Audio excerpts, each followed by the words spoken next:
सरकार बिजली बिल पर एक नया कानून लाने जा रही है। इस कानून के लागू होने के बाद बिजली बिल पर सब्सिडी भी गैस सिलेंडरों की तरह मिलना शुरू होगा। यानी सब्सिडी के पैसे बिजली कंपनियों को देने की बजाय सीधा आपके खाते में पहुंचेंगे। आपको विस्तार से समझाते हैं कि इस बिल में क्या क्या है।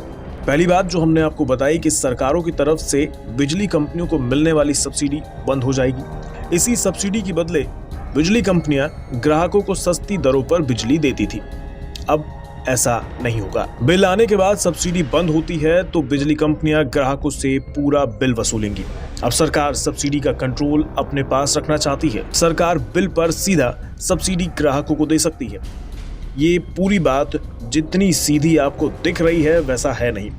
इसमें कई पेच हो सकते हैं। इसका सबसे ज्यादा असर उन सरकारों पर होगा जो मुफ्त बिजली देती हैं। अब तक ये सरकारें सीधा बिजली कंपनियों को एक मुश्त रकम देती थी। कई बार सरकारों पर बिजली कंपनियों का बकाया भी रहता है, पर अब ये नहीं हो सकेगा। मुफ्त बिजली देने वाली सरकारों को ग्राहकों को सीधा भुगतान करना होगा। इसमें एक पेच और ये आ सकता है कि अभी यूनिट के हिसाब से बिजली पर सब्सिडी मिलती है, पर अगर बिल में आर्थिक हैसियत को पैमाना बनाया गया तो कई ऐसे घर मुफ्त बिजली सब्सिडी पाने वाली बिजली के दायरे से बाहर हो जाएंगे जो अब तक कम बिजली की खपत कर उस दायरे में आते थे।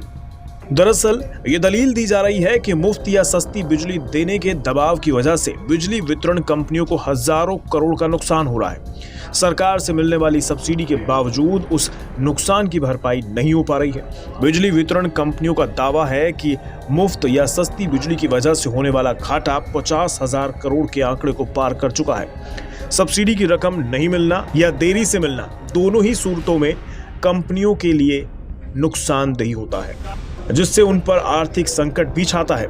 माना जा रहा है कि इस संकट से उभरने के लिए नए कानून की तैयारी हो रही है। मतलब अब सरकार के वादों का नुकसान बिजली कंपनियों को नहीं उठाना होगा। अब सरकारें अपने वादों की खुद जिम्मेदार होंगी।